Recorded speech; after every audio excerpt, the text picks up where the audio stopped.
Hello, gamers and viewers. Welcome to Group Chat, and we are the C4 gang. What's up? What's up? How you doing? I'm Z-Rays. Beside me is Wolf. Hello, Wolf. How are you? And over there we Good. have Terrible and Sniper. Say hello, hello. Hello.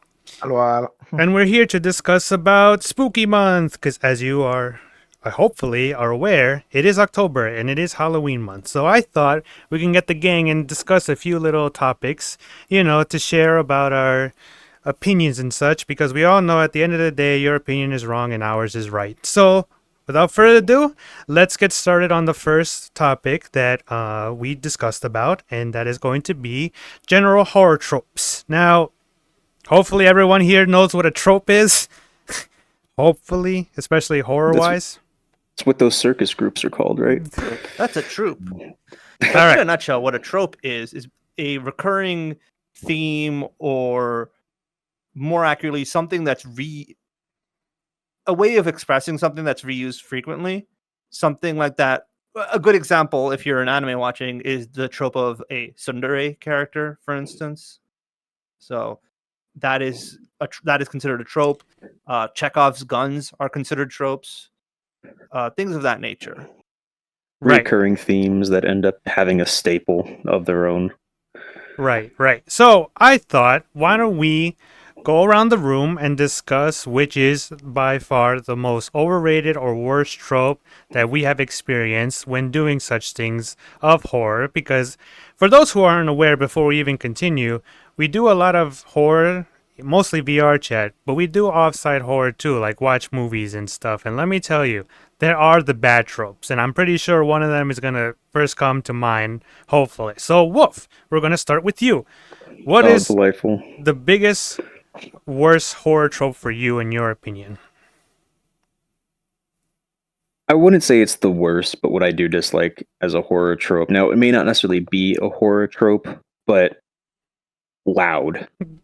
Like, if the ambience is trying to make you feel tense and kind of put you on edge, and it's just loud, or the jump scare itself is loud. Mm-hmm. Sure, there's people that think loud equals funny. Of course, this is not a funny situation. This is Loud more of equals a scary. got you, you're a scaredy cat, make you piss your pants, poo poo.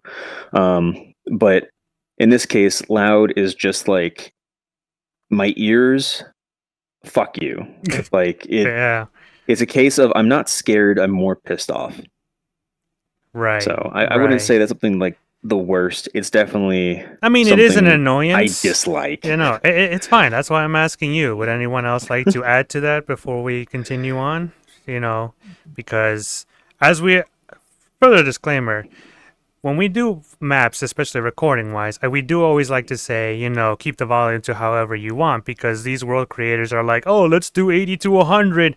Bruh, 80 to 100? I Will you pay for my ear support, my ear aid, if I go deaf? So, I don't know how settings are supposed to be at all. Like my computer is not even 100% volume, and VRChat I have it like 10-15% all the time, and there's most maps that sound like they're at 115%. I just don't get it. It's probably a me thing. That's impossible because there's nothing wrong with me. Um, but loud, bad. I understand where you're coming from, but not for me. right. Okay, so now, if anyone doesn't have else to add, Sniper, you're the next one. Would you like to discuss your worst horror trope ever? Um, in terms of tropes that generally, I wouldn't say, again, much like Wolf's. I wouldn't say it's the worst, but one that does irritate me is the one where it's like, oh, it's the black guy who dies first. I It's see. the ethnic character, but it's usually the black character. Yeah, like that always bothers me because it's like in a lot of cases you're taking people who would normally be very cautious or have other reasons to avoid these sort of confrontations where they shouldn't be the first to go. Right. Um, Well, and I'm pretty sure Mr. Terrible can probably speak to that, being a one of the targeted ethnicities here in that regard. expose. Uh, Who me? yeah, like usually in most cases, ethnic characters being the first to go just feels very cheap. In some cases, it feels slightly racist, but realistic, because in a lot of cases, especially in the context of like American like movies, stories, whatever, it makes less sense because in places like the US, these people are generally in a position where they're going to be more cautious than everyone else, especially in situations where their personal well-being may be more threatened than others. I see. So Do you I agree don't with want to this? get political about it, but obviously that tends to be how movies were for a lot of the years, with the whole, specific ethnic type person being the first person that goes, that stereotype. Obviously now there's a lot more changes within the movie industry with a lot of things of trying to change a lot of the ways that things go, which in that case, I'm all for. But then there's cases where a lot of them kind of push in the opposite direction continuously. So it almost feels like we're kind of getting to the point where it's just the same thing, but in reverse. And I don't want to make it political, but obviously me saying that is going to end up making it political. Uh, Obviously, maybe there'll be a happy medium somewhere. Obviously, for some reason, we're always pushing one way too hard or pushing the other way too hard. We never really meet in the middle, which that's its own can of worms, and we're not going to go into that. Anyway, since he directed to you, terrible. Do you have any comments about this? What is your opinion on it? I find it How do you fucking feel? hilarious. I find it fucking hilarious. I'll be honest. You can, to be honest, and Mr. Zeros can attest to this. Yeah, I normally just praise. I mean, guaranteed. I find it to be dumb because I'm like I said, whenever that moment happens in the movie, I'm like, well, listen, that guy's a dumb fuck for being there. Like, it's unbelievable. Let's be honest. That would never happen in any position in reality, anything like that. So what always happens to me, because I know it's unrealistic as fuck, is it becomes laughable. So I just put bets on how long it's going to take that person to die. Because a lot of these circumstances, it's like, oh my god, this black guy went to go skinny dipping in the middle of fucking night when there's a serial killer that murdered the beautiful girl in the beginning, and I'm like, yeah, I'm pretty sure that guy would be at home right now with like anywhere else besides, I don't know, the fucking creepy lake where nobody is. Like like I said, I get that it's unbelievable, but I do find it very humorous, and I always just make it as like a gag type thing. I do find it annoying because like it's not realistic. Like once those things happen, I take myself out. Like I'm like, yeah, this is beyond reality right here. This is this is pure fiction. It's fantasy, I and remember it you kind of takes me. said something like that about Cabin in the Woods when we watched that together. You had the same kind of remark, which was funny because the black guy was not the first person to die that time, but he was the one trying to be the voice of reason, like realistically. Yes, because the reality is like, huh, so you mean to tell me a bunch of crazy shit's going on and we're gonna stay here? No, the reality is we leave. Like it's just leave. Like most people would comment like it doesn't feel like a realistic situation. A lot of people that they put them in it did just lose all semblance of common sense when it comes to that point where it's For like, real. no, I'm Yeah. just gonna die. I'm gonna take the L and die. And I'm like, brother, like every bone in your body should be like leave. And if you haven't come to that realization yet, I'm just gonna drink and take a shot. Like I'm gonna put money and place a bet on when you're gonna die, because this just feels like fantasy now. Like it kind of takes me out of the element of the film and just makes it kind of laughable. So I'd say yes, that is a gripe of mine because it makes it laughable, but it also makes it funny. So I guess it brings something to the film, right?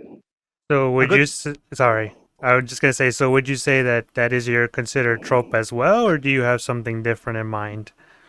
Uh, the one thing I have a gripe with, but the whole problem with it is the film needs to function fundamentally for that person. It's basically the whole trope of nobody can die. Like I like films where anybody could die. So I'm more of a fan of like Game of Thrones, where it's like, yeah, anybody can die this week. It's all up on the table. But the problem with that is because I've seen like, I mean, if you guys haven't seen, I think it was which film was the Mike Myers second film, was it? The Halloween, was it Halloween? I think Wait, which one? Oh, the oh, one where we start where there was like six different introductories for the film. Was it the third one? The last one, I think, right? Where like people oh. just randomly kept on dying. You know what one I'm talking about? Yeah, I think it was like the mask one. I think it was the third one. Yeah. Yeah, no, yeah, the curse, witch's curse or whatever, and maybe. Yeah, because the thing I like is like where random, like I don't like plot armor. Like, I'm sorry, but if Yeah. if you're walking, like, let's say in a fucking garage and you saw there was a crime scene, you rip the tape off and you wander in there. I don't give a shit if you're the main protagonist. You should not be able to get out of there because obviously you went and did something that was unreasonable, and I'm expecting your death. But because of plot Or armor purposes, it's like you live. The problem I have with that's a detriment to the film is, yeah, then you get like the Halloween thing where it's like, oh yeah, we get like 6 different introductions where everybody's just fucking dying, and then we get the protagonist, and the movie feels like a fucking mess. So it's a gripe of mine, but I understand. I know what you're talking about now. You're talking because so in the 2018 Halloween movie, stuff happened, and then there was the sequel to that, which was Halloween Like, Kills, I think it was, right? I yeah, think that was it, Race. And in that one, they Yeah. introduced all the old characters again, and then they all die. yeah, Spoilers, by the way. yes. But the thing Oh, about is that the one where that's they're like, actually "This is our town," and they're all like, everyone in town's up in vengeance, like he's back. Let's go kick his ass, kind of storyline, Yeah, right? but they all just ended up yeah. dying. See, the thing is, that did happen in that movie. And then once they shot him to death, they stabbed him to death. They did this, and this, and they kicked the shit out of him. Like literally, the sheriff says everybody's entitled to one good scare on Halloween, and then they kick the shit out of him for an entire montage section, and then he just gets up and starts stabbing everyone and wins. Like that's some dumb shit. Yeah, Like It makes I me think get the entire idea of Myers is that, oh, the more of a legend he becomes, the stronger he gets. But at that point, his legend got so weakened because people were kicking the shit out of him, and he wasn't able to do anything about it. Like everybody exhausted themselves before they actually stopped doing anything, and they thought he just kind of got up without a care in the world, which is stupid, very it's annoying. And it's like terrible remarks here.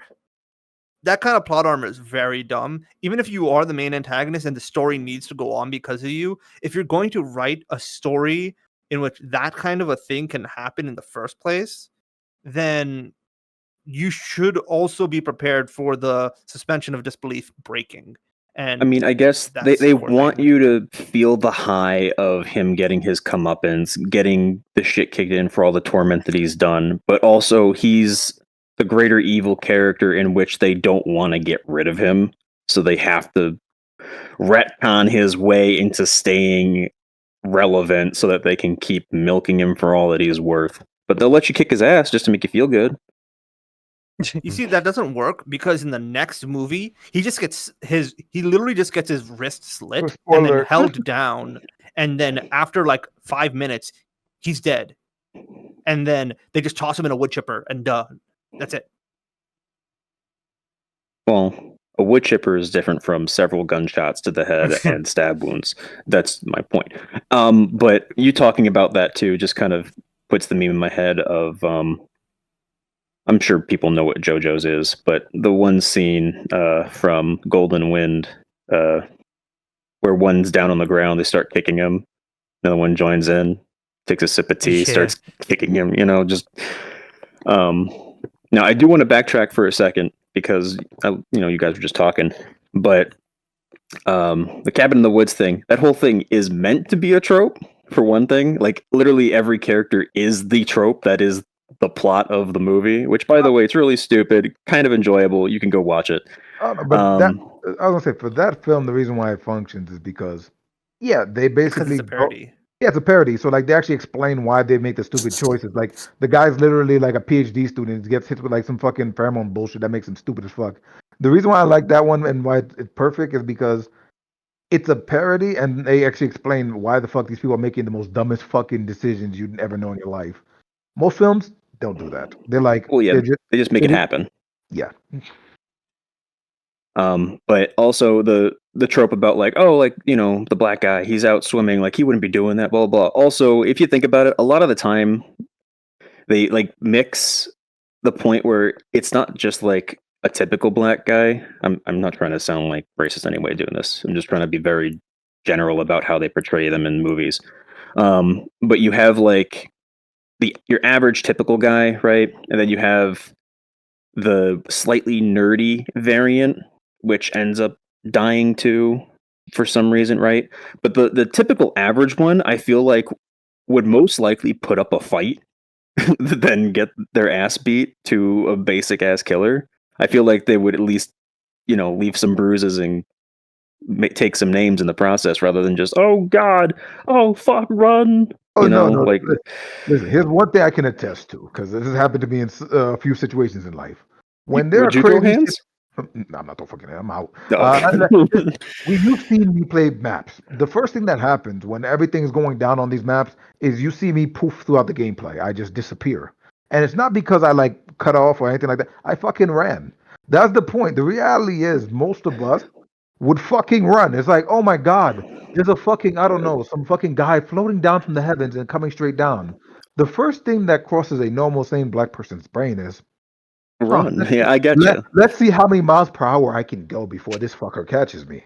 Second thing is, I wonder if I could push one of these motherfuckers first and live. Okay. Now, the other thing I'm- along all with right. that, sorry, just one sec. Okay. The other thing is your responses half the time are either I'm running the hell away from here or it's square up. And it usually depends on how absurd something we're looking at. Like if it's just a normal guy with a knife, you're like, all right, square up. All right, let's go. But like We if it's some dude who's just got like giant wings and some shit and is just like crawling along because they're half skeletonized and like their eyes are glowing and shit, you're like, no, I'm out. oh no, like for Okay, example, if I saw, for example, here's a good example. If I saw the pig face, what was it? Amanda from Men for Saul coming at me. I'm like, and I have all you guys around me.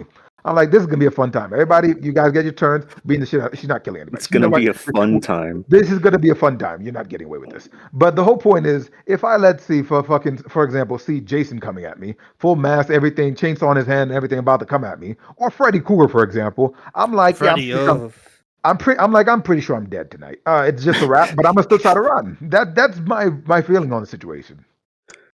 Monster Energy didn't seem so good until now. I ain't going to bed. Obviously, it comes down to whether or not you're cornered. Obviously, if you're cornered, you're going to be like, there's nothing I can do. I might as well try and take my chances and throw some punches, right? Also, in your scenario about the whole wings and glowing eyes, of course, in a fantasy setting, it would make sense to be like, oh god, oh fuck. And in real life, you would also be, oh god, oh fuck. That's my point. But if it's a guy with a knife, I still think you'd be like, oh god, oh fuck, unless you're prepared. No, give anybody on the SCP list. That'd be a perfect example. Any person on the SCP, like any of those SCPs, any of the numbers, I'm out. Like, besides like the stupid ones. Dude, you're gonna run away from Tickle Monster, bro. Yeah, that's Listen, the point. I want, the stupid ones. If there ever was an SCP that I would like to actually have in real life, it would be the slime. Why? Because the slime is adorable and he literally fills you with so much serotonin that you can no longer have depression. I believe that's SCP-999, right? Tickle Monster. I don't remember. I believe he's 999, but I know what you're talking about. I'm pretty sure it's Tickle Monster. It's supposedly the one being that can destroy or defeat the Scarlet King. But anyway, SCPs could be a chat for another time. Yes. So now we get to you, sir. But Yeah, so I'm not here like a good boy. I'm not gonna prolong more enough because I would like to go into the next topic. But I just want to say, taking back from what you said before, Mr. Terrible Gamer, obviously, when you were mentioning about people being stupid and stuff, funny enough, that is my annoying trope for horror stuff, which is basically, well, it's kind of into three different parts, but it's dumb characters, right? And then useless parents, and then angsty teens. They're all into the one category. Why? Because it's like, oh, if you hear a sound, you don't go for it, right? But you also want to alert somebody. So who do you go to? Your parent. But they'll be like, oh, little Timmy, that's just a sound. Go back to bed. Everything is okay. No, it's not okay, because if they're telling you something and they're afraid, why not, help them feel safe or relaxed? Like, obviously, don't go for the sound, but at the same time, it's going to be like, every single time I see that, I'm like, oh, a jump scare or death is going to happen. Wait. You know what I mean? I got to give this one, because this did happen once. but only once in my life. There was one instance. No, nobody judge here. Where I was Too very late, already tired. judging. Where I was very tired. I used to work like a security gig back here when I was in college and stuff like that. And I was very tired. And my sister did come to me and she said she heard something fall downstairs and she was very scared. And during that moment, because I think it was like 3 a.m. and I came home at like 3 a.m. and I was just like, it was a double and I was just tired. Hmm. Yeah, I'll be honest, I told her fuck off. And if we got murdered that night, that would have been on me. That was entirely your fault, Mr. Security Man. Look, I want to get some sleep. If I sleep forever, God bless. That's You were like, I'm what went through tired. your mind. And listen, You gotta that's put that fine. win first of all. And that's fine, but at the end of the day, like I said, it's just so many times in movies it's happened about that, and I just get annoyed by it. I'm like, like, you know, in real life, they'd be like, oh, let's go and stuff like that. They wouldn't be like, nah, just forget. I mean, maybe, but I'm not holding it to anybody. I'm just saying that is one of my annoying tropes out there. So, what do you So want to with say? that though, before you continue on, the whole like parents being Useless? oblivious, not Yes. necessarily stupid, Yes. but a little uncaring. Obviously in I believe Nightmare on Elm Street. No, it wasn't specifically. Maybe it was that one specifically. There is a scene that is like really violent. But in that case, the one person had Mhm. someone else in the house, and I don't believe it wasn't necessarily like a mom-child thing, but it was a family relative, or it was someone close to them. They got there late, or they just didn't pay attention to Oh, I know what you're the talking cries about. for Yeah. help. And there's a couple of scenes actually in that whole movie that are basically that. Yeah, Like, yeah, just I don't get feel to the point. safe. I don't Just feel get- safe. yeah, just- Like, I want someone here, Yeah, and they're just- like, no, it's okay. It's all in your head. Obviously, I understand there's a level of coddling you shouldn't give the younger generation because you don't want them to grow up soft. I think that's the whole premise for most of that. But they're also relatively like in the higher teen age, and if they don't feel safe, Well, you should no, probably I know. care about why they feel unsafe. Well, and no, then that's what I'm maybe saying. help them. Yeah, it's like, it's like, okay, just, you know, don't brush it off as anything. Just maybe hear what's up, and then if it sounds like, oh, you know, okay, this could be potentially a bad thing or dangerous, why not? Go for it. But majority of Like, the time, it's like, you know, just it's your imagination. It's just like that. It's like, Mom, I bruh. had a nightmare. Can Yeah, I sleep with you? exactly. No, So, you're 18. Go back to your room, Mom. Please. Oh no, I'm sorry. I'm having a rough night. Please, I don't Hey, want to be don't, by I gotta be myself. honest. If it was an 18-year-old, they're like, Daddy, can I sleep in your bed? Get the fuck out of here. Don't you- Don't call me daddy. No, I don't. If Um, that's what you're afraid of, don't call me. Don't call me. I'm not here. I will say real quick in relation to that though, Wolf. In general, especially the older horror movies like Halloween, Nightmare on Elm Street, etc., etc., etc. All of those movies generally were based on, and like you can look this up too, and you'll see I'm not bullshitting here. They're older, But they're all yes. based on Puritan beliefs in general, which is why the people who are like doing like smoking, drinking, banging, those are the Right. first ones to die, like across the board.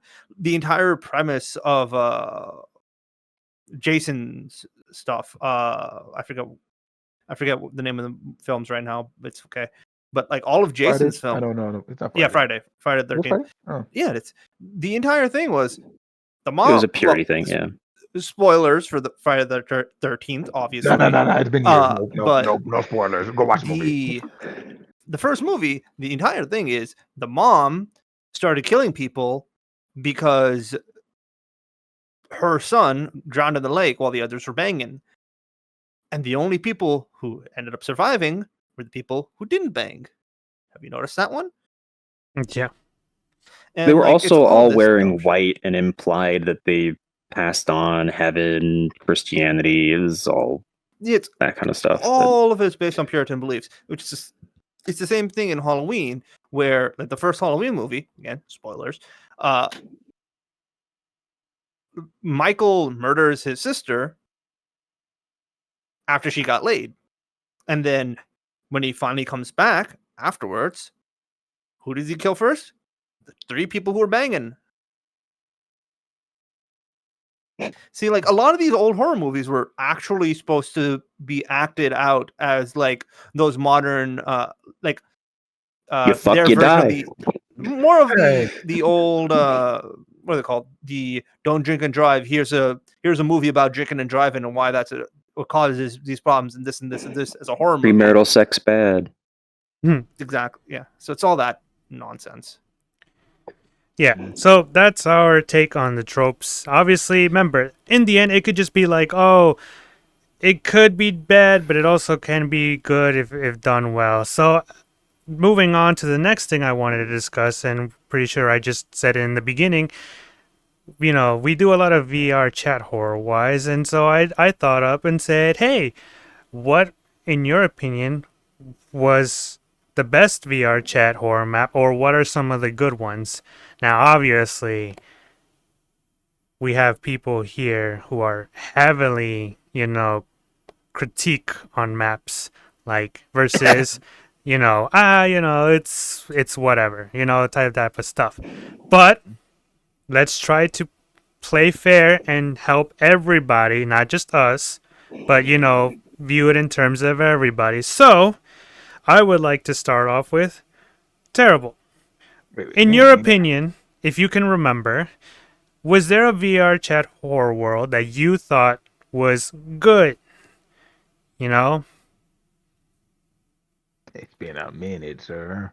Well, just You're being- think of, just whatever you can think that comes to mind. It could even be like based off a game that, was brought into VR chat, because some, IPs do come into a VR chat, like, it or Five Nights and stuff like that. So There was only one, but it's been so long.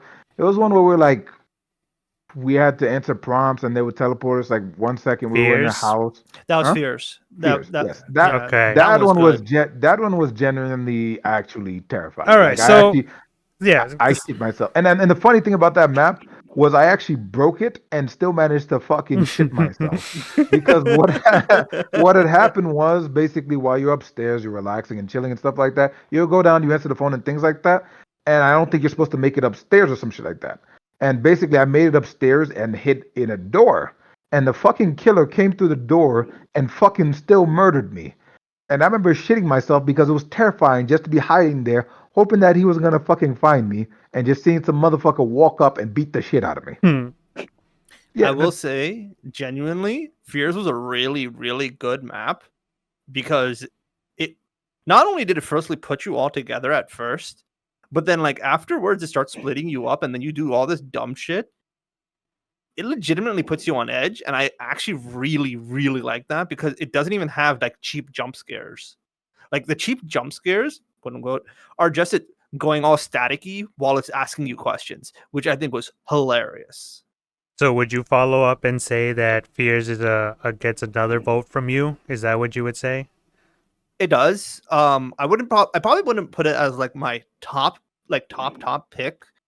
Just because there's so many, then I'd have to really think about it a little bit more. So just but- on the top of your head, what would you say honestly? Obviously, we're not yeah, here to from- discuss on all of them, but we just want to know that one that really stuck out to you the most is what I'm just So- trying to get at. Yeah. So obviously, Fears is definitely up there.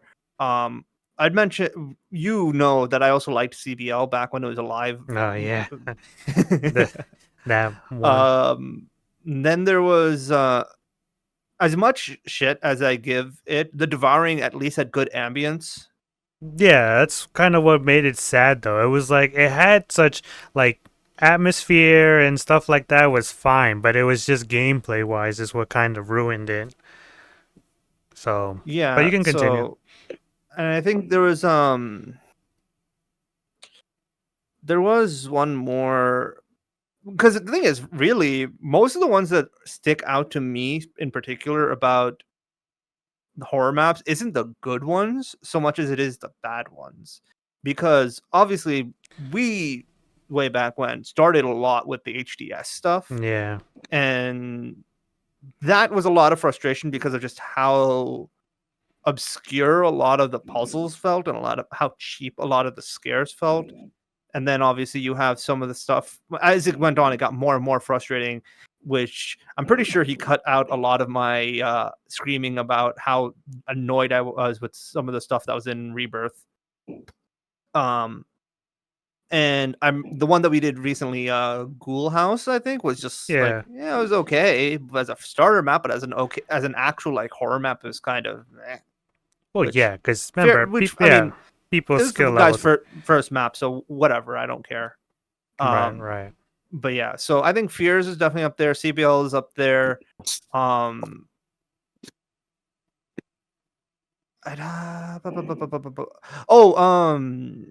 There was not the apartment. Organism. I liked Organism a lot too. Okay. Yeah, that's a good one. Yeah, I can totally see that. Okay. Mr. Wolf, is there one that you would say has your, I wouldn't Well, say, oh, seal of approval, but like one that you generally enjoyed for what it was? you're on the spot. Say it. Well, I won't lie. However, I don't remember a lot of them. No, that's fine. Just try to remember as best as you can. You can even say Fears if you want to choose that as well. That's So fine. I It's- didn't remember what Fears was, so I had to just Google it real quick while you guys were talking. But I remember it now from looking at it because the one image that I saw was the Simon Says bit that Yeah. we all did perfectly fine, and Terrible's the him. one where he gets No, murdered. that was so fucked up of a part. I was shitting myself. That was fucked up. I mean, I won't lie. That made me uneasy. I hate Weeping Angel, Coilhead-esque things that move like when you're not looking, or they move under certain conditions, and you're put on this high pressure time limit where you'll die if you don't do it correctly. It was more Can I give fun a- when we Can I give a realized. quote about that one just real quick? Sure. I believe that one was bullshit because here's the problem. For me, I told you already, I don't feel comfortable in a situation where I'm in horror in general and I'm about to die. And for them to put me in a position where I have to memorize things while I see something in front of me that's going to murder me, yes, my memory is not going to function the way it should be. I'm not going to remember the things you gave me. I'm remembering the thing in front of me that's going to be murdering me. So every 2 seconds, I was failing because I was like, I'm going to die. I don't care about the thing to memorize. That thing's scaring me. I don't feel comfortable. That is the most hardest thing I think I had to do in VR because it was just terrifying. It was very funny to me because at first we're just like, okay, just don't do anything wrong and you're fine. Because I think you're the only one who messed up only one time, and you did that on purpose because you wanted to test something just to see what would happen. But for me, I would stay you after you had passed because I was a little bit later. I just stayed still for a second and is like, wait, is this thing moving? And then I had to look very carefully, and like I completely stabilized myself. And I only was able to tell because of the way that the model was aliasing a little bit on the edges of my screen that yes, it was in fact very, very, very, very, very slowly animating. And I was like, oh, there is a hard time limit here too.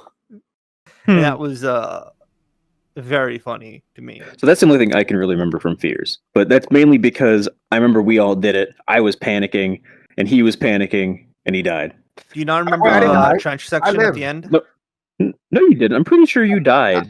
He lived. did. He did die. I barely lived. No, you died. No, you had the kill animation. Yeah, you had the kill animation. You You told us complained to about us about it. Damn, you sure? Yeah, I you barely did. lived. No, you died. You might have done it a second time and lived because I think you have to pass it in order to continue on, so you had to redo it, but you did die. I think he's got like 1 minute on this timer. Well, Oh, he's gonna get absolutely murked down there. Oh shit! I lived. ah, Yeah, good job, good job. I'm not, Yeah, And then, yeah, and then that's you what- were then you were bitching about it for sure because you're like, God damn it, this is bullshit. Blah blah blah. yeah, I remember that. The thing is, the end section was when you were in the trenches where you guys all went forward and I was staying back, and then you turned around and just saw my blurry, glowing eyes. And then that you had happens to, in a lot of maps. yeah, but at the very end, right? But it's put us solo, and then we had to like slowly go through the crawl space. That was like, do you remember that? Or like the crawl space maze? Yes, there's a lot of mazes, but I It think was I a remember crawl this space specifically. maze. It was straightforward. No, it was but- at towards the very end, basically. it was the last Yeah. one, yeah. Yeah, so I know what he's talking about. But So that's really all I remember from Fears. Organism, I don't remember that being a horror map. It was I had a to look it horror up, map, but it's a too. lot of exploration. I remember more it than being anything. more of an ambience, like kind of like unsettling exploration map rather than a horror map. Yeah, but Um, that's kind of why I liked it. because it built in like that ambience in a way that felt, I wouldn't say convincing, but like within its own realm, it was. Come on, brain. Hmm. It clicked. It clicked. I think is a better way of saying it. I would have to like look at our collection Organism of is the one old where at the videos. very end it was like that long frozen tunnel, and then as you walk through, there's like the giant sphere at the end, and then you have to walk around No, the frozen catwalks. I and know stuff. which map it is because I looked at online again.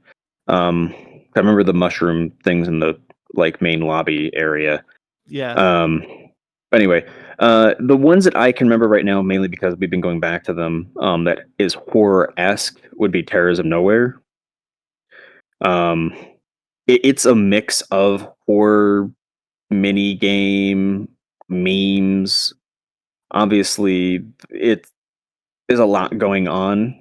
It is a little unsettling in some cases because you're in all these maps. A lot of them are very maze-esque or have a lot of corners, and the enemy that's trying to kill you, you may not know right away, but you'll turn a corner and it's in your face, or you turn around, it's in your face, and obviously those situations where they just appear and catch you off guard is really it's a typical thing of anything. Really, it could just be Yeah. it can Mr. Terrible Gamer turning the corner. I could be like punching him in the face and screaming. He could scream back at me. But that I'm going to point out because they also have jump scare settings in that as well to kind of add on to the surprise factor if they happen to catch you off guard without you seeing them. I would have to look back at our horror lists of games. I know there's quite a I few literally have memorable the ones. list right here if you want to see some. Okay, that's not going to help by name. But while Ray's talks about his, I can maybe look through a few of them, see if I can remember any of them. So I just want to point out something, and it's pretty funny because my taste is going to be a little different. So I actually didn't mind Fears. Fears I thought was pretty cool, but it wasn't like my personal favorite. I'm going to say 3 possibilities, right? That really gave me a creep on it, like made me feel something. And the first one of that is going to be any LP, like any game that's already out there that's brought into VRChat. And I know that's not exactly fair because it's like, oh, it's already been made. But see, the reason why I'm saying it and examples of it being like Slender, Play with Emily, PT, and stuff like that. The reason why they're a bit terrifying is because you're in VR. That's what makes it much more horrifying. And to me, it's like, oh, if you played on sitting on your chair and seeing, the screen like that, it's not as bad. I mean, yeah, it's got, the jump scares and stuff like that, the usual and stuff. But here, it's like you actually move and you can interact and stuff. So while Mr. Slenderman, while he's looking all fresh and, good looking man, at the same time, it's like his jump scare isn't necessarily scary. It's the build up of what's happening when you're collecting the pages. That's what's terrifying. The second one I want to point out is actually the creator who did Fears, but not that map Fears. I actually found the Smile Room to be a bit scary. And the reason I'm saying that, yeah, the reason I'm saying about the Smile Room is because, well, at first it was like, oh, the weird, spoilers for anyone who didn't play the map yet. You can watch my video on it. But I want to say, though, the beginning part was a little iffy because, it was like, oh, there's a story and it builds up and stuff like that. But then the main game itself happened when you reached to the bottom area, the basement and stuff. That's where it happened. And then I think one of the games was kind of annoying, but other than that, it brought like the simplicity. Like 2 of them were mazes. Yeah, you didn't like the ball pit, I remember, or not the ball pit, the hide and seek, the weird maze gym. No, the maze was fine. The only thing I didn't like was the hide and seek thing. That was the only thing that was annoying because it was like, oh, I couldn't find the last spot, but he was there. But luckily, it was like whoever wins it, everybody wins. But the creator is working on the second one. And I don't know when it's to be released. So there's that. And then my final map that I do want to say also as well that I was thought it was interesting with Wolf's Head. I actually prefer Slashco. If you don't know what Slashco is, it's kind of like Terrors of Nowhere, but I actually prefer Slashco a bit more, only because Slashco has an objective which you have to do, and it makes you feel even more horrified because it's like, oh, I need to escape and I need to do this, otherwise I'm dead. While Terrors of Nowhere is just, oh, just run around and try to survive and stuff like that. I'm not saying it's bad because it's got some cool moments, but it doesn't really make you, I don't know, I guess feel anything because it's just like, oh yeah, you could just hide forever and let your friends die, like just sacrifice terrible and we're all good, you know what I mean? What the But hell? The thing about Well, Slash thing is, that's if also really good is the fact that not all killers can get you with a single hit, yes, and there's more objectives to do. yeah, And while you don't get the same kind of bonuses as you did in Terrors of Nowhere with like the shop and then all these items and et cetera, et cetera, et cetera. I mean, there is one, but we never got to actually use it because we only played a little bit of it. yeah, But in general, Slashco feels more forgiving, I think, and as a result, because it's more forgiving, it's a lot more approachable as a game to play. exactly. So so what were you gonna say, Wolf? um, well, as much as we love to sacrifice terrible, in that case, sacrificing him isn't good because that means we have one less person to have targeted to buy us time. He needs to be alive to be useful. He is big. But also, I would argue a little bit with what you're saying, just because it's it's not a permanent currency; it's a disposable currency for the items that you purchase in the shop. Yeah. Which, in a small group, feels a little bit of a struggle because some of the enemies do insta kill you and they do outrun you in some cases. So you kind of have to hope for the best on the roll. Which in Terras of Nowhere, you obviously have the RNG factor of that as well. But However, it's a in much bigger Slashco, RNG. in comparison, it doesn't have those modifiers that exists in Terras of Nowhere. So you don't have the weird buffs, debuffs that happen in Slashco. However, you do get the permanent items that are one-time purchases in Terras of Nowhere, which arguably I like the most, just because I have it as more of a security, and it kind of makes a lot of the enemies a bit more fair, because the biggest issue is the speed, which there's like hardly any that are slower than you base value. Woody and Buzz, But in I think, are the only Slashco, ones. well, there's quite a few. You can outrun Yippee and a couple of other things. Like the button Yippee. doesn't move, like there's a couple. Yeah. And like Flowey doesn't move, but Flowey's his own mess. AoE. But in Slashco, some enemies are just faster than you when they see you. You can't really anything. Of course, you got milk, but you have to like buy that or find that, and finding it's unlikely. Buying it costs points from a previous round that you may not have, and you just kind of hope that you don't get seen. You're on a time limit. You got to look for your gas because it's Dead by Daylight rules. It's still enjoyable. It's definitely harder by yourself, of course, like most games are. But I would argue it's like a little bit of this, a little bit of that in terms of this between that and Terras of Nowhere.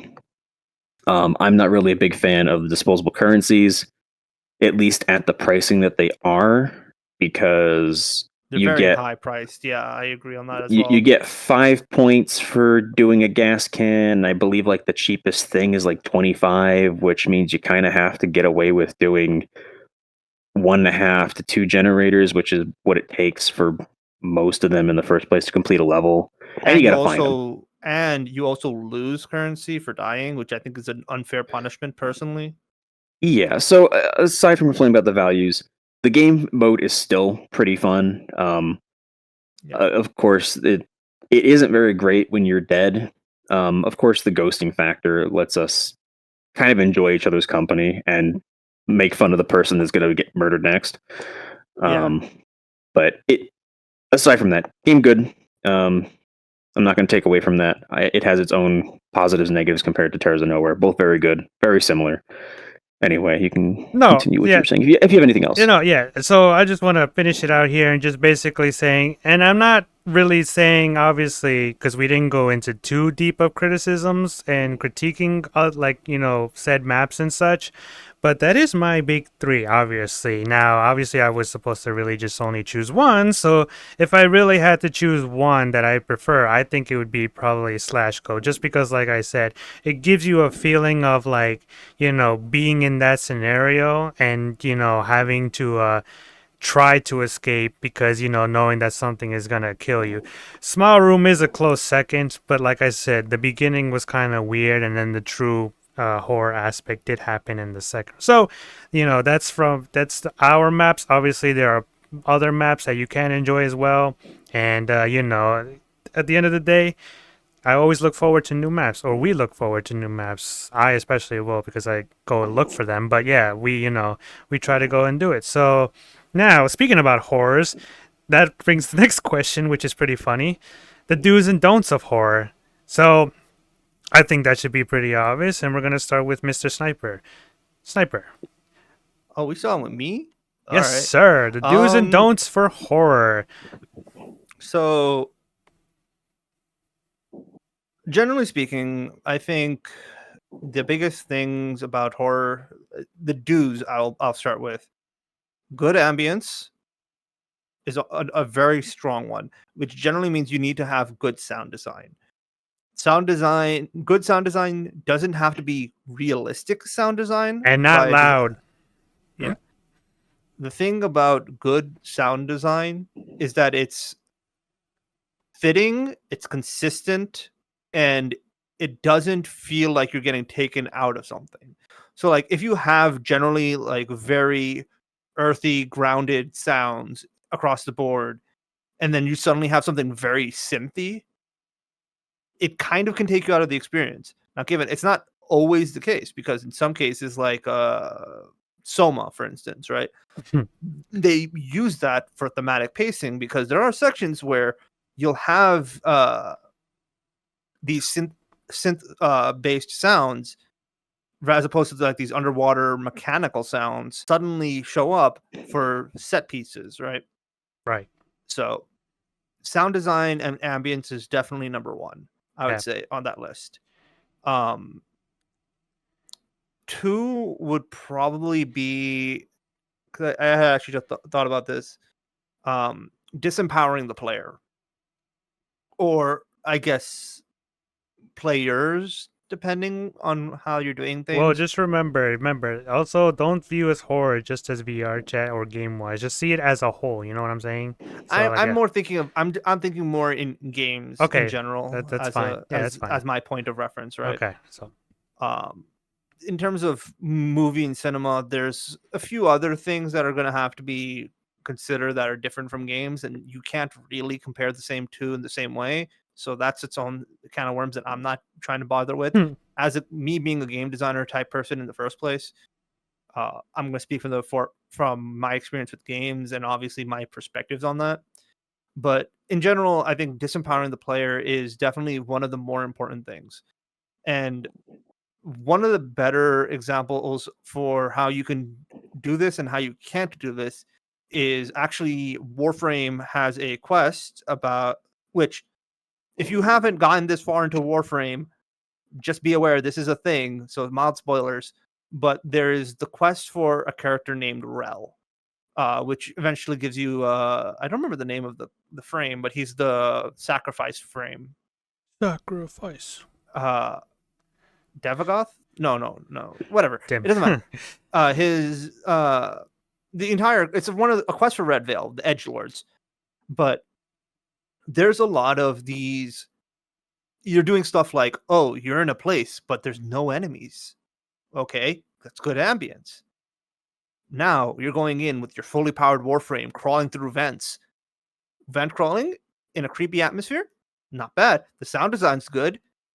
But then they suddenly start throwing these shadow enemies at you. I'm not scared in the slightest. Why? I literally came in here with a shotgun that can one-shot anything. Pew pew. Yeah. Why do I give a shit? I play as Volt. There's something coming at me. I use my ult.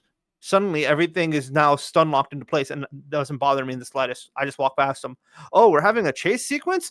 I have Volt. I literally press 2 and run. I move at the speed of light. Who gives a shit, right? Like when you have the player being super empowered in that regard, they're not going to do anything that's going to make it hard for them. They're going to pick the path of least resistance, and they're going to pick the most optimized path, especially in a game like Warframe, where you are constantly trying to path optimize yourself to have more damage, basically higher numbers, better CC, whatever, right? And then you have games like, say, Dead Space, right? The first Dead Space is actually a lot better about this because it does disempower the player. You get taken out of you have controls taken away from you. And it's not done in an annoying way. It's like, oh no, suddenly I can't do this, and that. No, that's not how it does it. When it takes controls away from you, it's for set pieces. You walking down a hallway, suddenly your leg gets grabbed and you're being dragged the hell along. And if you don't do something about it fast, you're gonna die. And it's an instant kill, but you have time and everything is telegraphed and you are given every means to do something about it.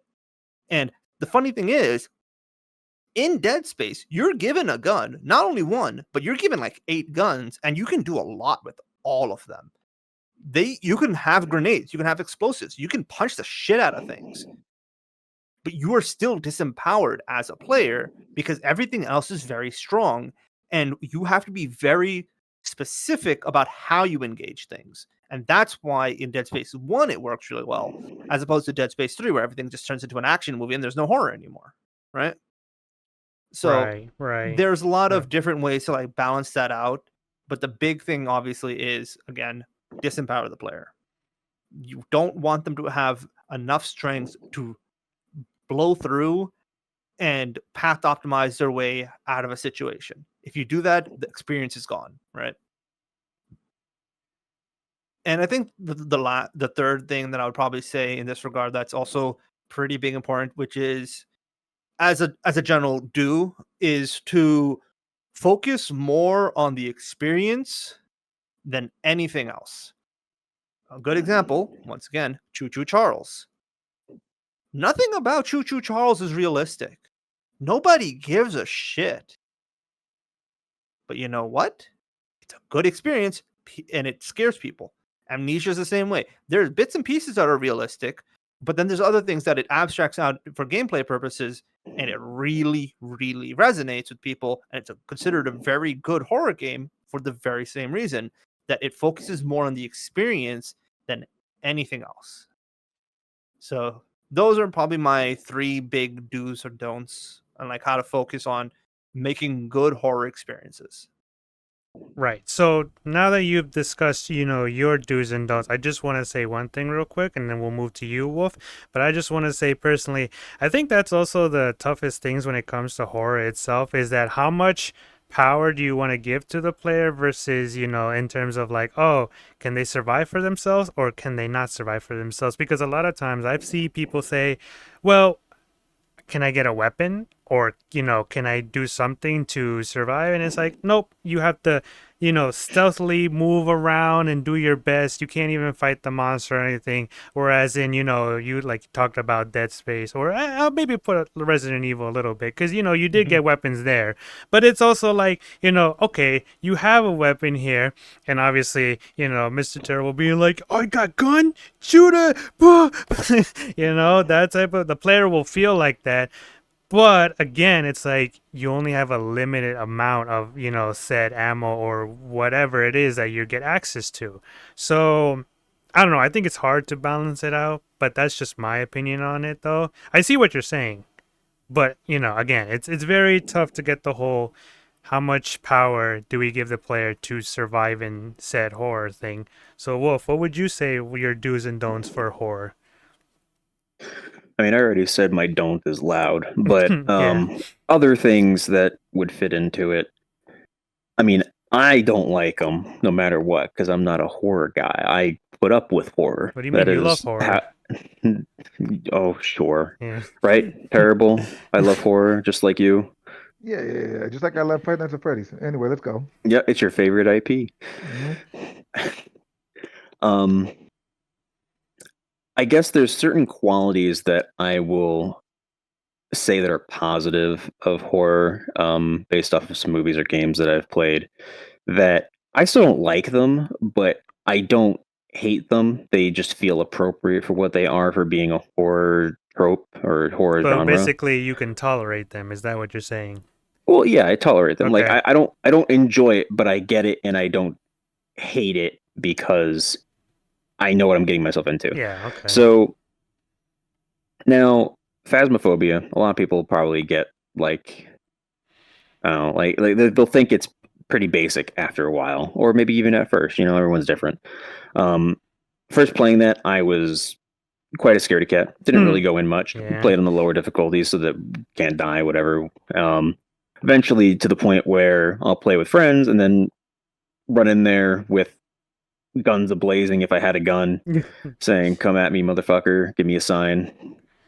And then there's also the same times where if I'm in a room by myself and someone's in the van and it spikes up and then it does a ghost event right in my face, I'll be like, "Oh, motherfucker!" You know, I'll jump a little bit. Yeah. Can confirm. There's still the cases of that game, even if I am used to it and know what's going to happen. The ambience with it and just the audio of the ghost, if it's going to start an event that might seem like a hunt or just an event overall, or just like a red light event that just kind of makes everything spooky and uncomfortable. It's that off-putting feeling that I give my thumbs up to. I don't like it, but it's not like I hate it. Right. Okay. Because it's giving me that spook factor. I know it's a game. Of course, I try playing by myself. I can't do it most of the time. I every time I do, I end up dying to a demon on my first map. So I played prison once, went to the cell block, found the ghost. As soon as I confirmed the ghost was there, it turned to a demon and I died. I'm like, fuck this, that's it. I'm not doing it by myself no more. Right.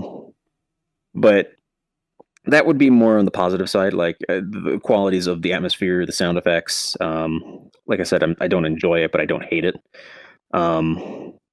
What I don't like is a level of gore and blood. I'm not big on blood. I'm a little squeamish about it. I've gotten a That's little bit better fine. over the years, That's fine. but Yeah. the excessive violence that's supposed to be scary is not something that's for me, and I don't even find it like scary. I just find it uncomfortable, which maybe that's what they're going for. Like they want you Well, to be uncomfortable, but it's its yeah. own thing. So I just want to just say a little quick note, and then I'll continue. Yeah. So for anyone who's not aware, right? Remember, horror comes in many shapes and forms, and one of the aspects of horror is to make you feel uncomfortable. But at the same time, it is understandable that horror. The main thing is to be scary.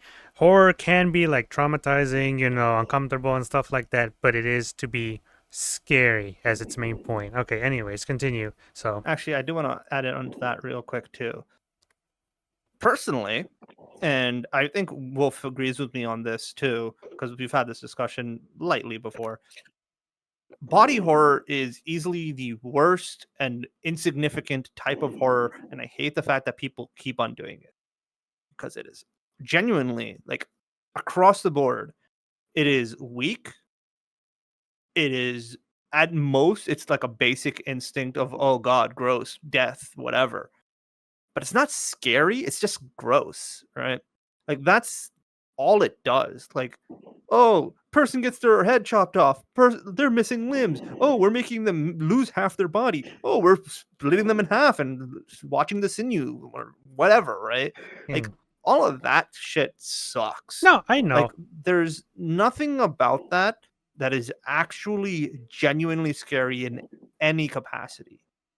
To me personally, especially, and I think Wolf, you can probably agree to this, is that if you're going to do any sort of body horror, it shouldn't be a primary focus to what you're doing. It should be a secondary focus. Especially, there are some times where, for effect, it can work. For instance, if you look at Junji Ito's work, he does body horror and it works. It's gross, it's disturbing, but to me, especially, I don't think it's scary. I don't think a lot of that's scary, like the actual body horror, but the stuff that he puts around the body horror is actually like terrifying. Okay, that's all I need to say about No, that. yeah, Sorry. no, it's fine. But it's just like I was saying though. I understand that it's like I'm not gonna go too deep into it, right? But anything that has I to will. do like like I'm sorry to say this, but anything like of religion or, body horror or like, small animals or small kids or something like that, right? I get it. It's fine. It's not for you. It's there, but it is a type of horror, unfortunately. Now, do I agree with it? No, of course not. I've seen my fair share of, those type of stuff before, like, Hostel, Human Centipede, Saw and stuff like that. I'm like, oh my God, this is fucked up.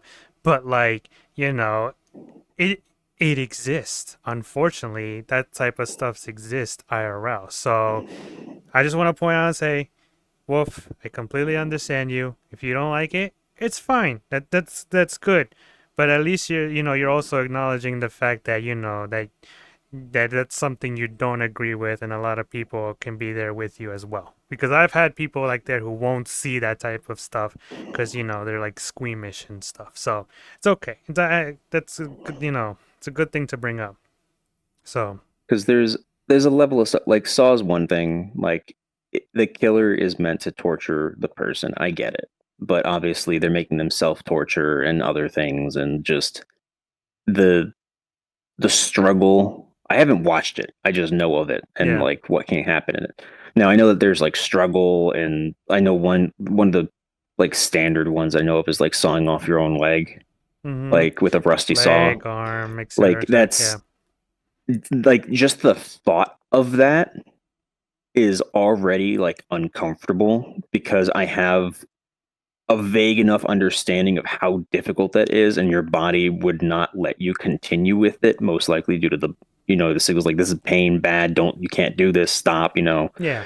Obviously you can maybe power through it, and I don't know if that's physically possible if your adrenaline lets you do it, but Adrenaline um, forces you to stop, actually.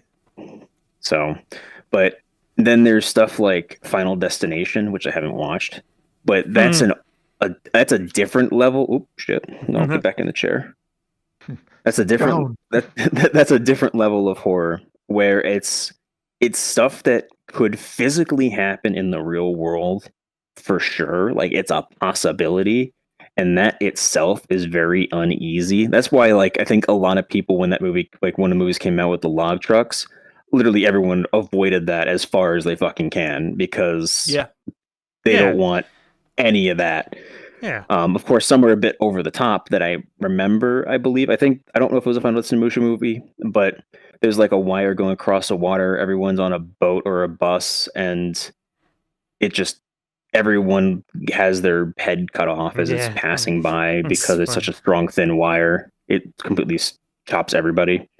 I saw the clip for that, and it was over exaggerated, but The they, movie's they, fine they with were that shit. also like, I don't know if it was that clip too, but there's a different clip as well, I think similar with that. Like they have a laser cut through everybody in an area, and they're all still alive or can like move briefly before like the effect of the cut actually does something, which I think is bullshit personally, but it adds the dramatic effect. But anyway, Final Destination uneasy because it's more realism than it is like horror aspect murder. You're trapped in a basement, cut off your leg kind of thing. Yeah. Um, so that kind of stuff. No, Okay. dislike. That's fine. Can't get me to watch that shit on purpose. And even if it was not on purpose, you'd have to pay me. Okay. No, that's good. That's good. All right. So, that's your takes now, Mr. Terrible. Would you like to say anything about do's and don'ts? Because I know, well, not to sound rude, but I think, you and I have done more of the horror aspects than anyone else here. So, would you like to share? His do's are animatronics and don'ts are animatronics. I mean, you're getting it. You're getting it. Yeah, no, for So how There do you you go. feel about mannequins? no. I mean, no. No. How do you feel about spiders? I'm okay with them. Like, Really? that's pretty new. I've grown out of it. I can get by with spiders. I can get I by with used to be spiders so very long as they're scared of not them. big. Mm. But It depends. well, I'll say the main gripe, because I've had this happen to me recently, which, like, I mean, like I said, it's different, but it all functions the same, especially in VR. I hate, and I really hate, when people fucking make maps that are huge and pretty much have no fucking purpose being huge and don't give any fucking direction as to where you're going. That is my hugest gripe. So I'll give you a little bit of context as because we played VR maps and you've known like there are VR maps where they just make them map as huge as possible and don't really give context as to what you're supposed to do, where you're supposed to go. Like normally the context for those are, oh, go find this object lost in this like 20-mile forest. And we've had instances where we've had maps we've spawned. I forgot there was one. I forgot where it was like a castle map and we had to touch the eyes and we couldn't finish it because we couldn't find the last one or something like that. Yeah, That's an example of it. Yeah, but yes, I hate those because the reality is you make a map huge, you don't give me directions or purpose to go to, and you're just like, oh, go look around and eventually you'll find it. And the whole point is because it's so obscure to even see or function in that environment. Like a lot of things are obscured, you can't see properly and things like that. Yeah, you can't finish the map. It makes it unbeatable. And I'm pretty sure the map creator is like, no. There's just something right there. You could have found it and it'll finish. But the whole point is, as a person searching through it, I might not find that little small thing that you put on the map, and I might not be able to beat it. And yeah, that kind of just it's right defeats the there. whole It's experience. obvious. Yeah, oh no, that's what most people say. Like, oh, you just missed it. If you go to frame 2 on your video, you see it right there. Well, I didn't see it. Oh well, I feel like it was very obscure and things like that. And for context, because I will give context of why this is a gripe for me right now. So I was playing recently. Spoiler alert ahead, if you because it's a pretty new game, so you probably won't, people don't know it. But there was a game called Avatar Pandora's. I'm not going to spoil the game or anything like that. Basically, you get to the ending of the game, and they've built up a lot. Like it's very like a lot. Like the game builds up and actually was very well done for me. Everything was well choreographed and things like that. Everything was building up to the end.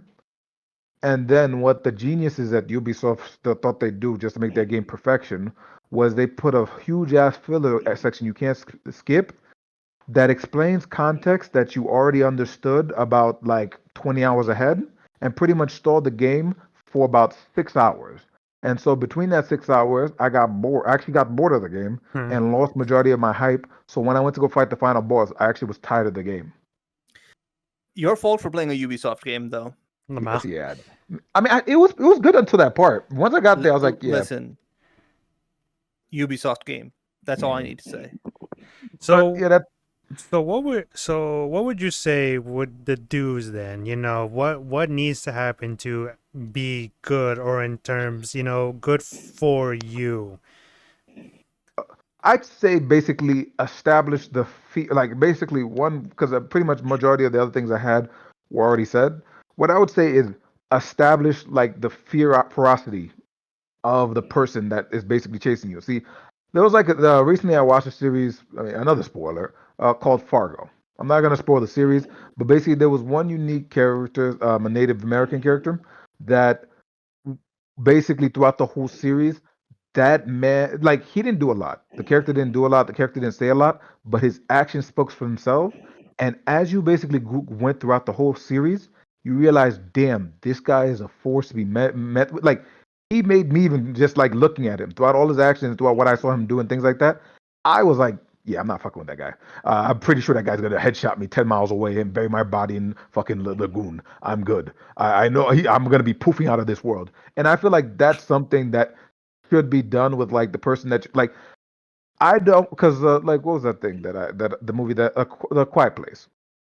A Quiet Place. The reason why I didn't really I liked the movie, but I didn't really like it greatly was because within the first 5 minutes they showed you who the creature was, and I felt like that was a big loss in itself because I like the whole factor of the unknown. That's like one of the things I like about like horrors. Like for example, they're running past you and you can't see. Like it's in the rear view of your eye, and you could see them there, but not really. I like the process of the unknown because when I don't know what the fuck is haunting me, it provides a little bit of fear.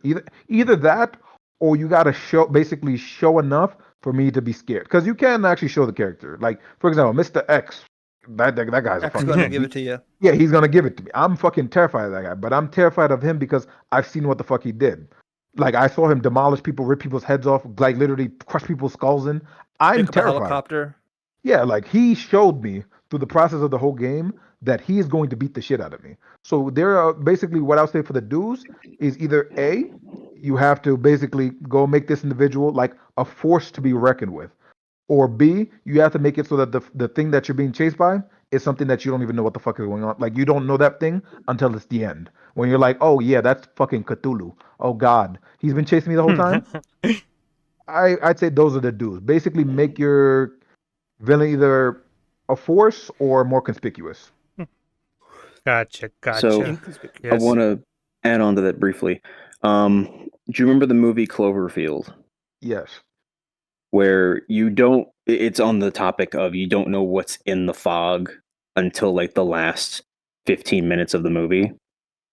Yeah.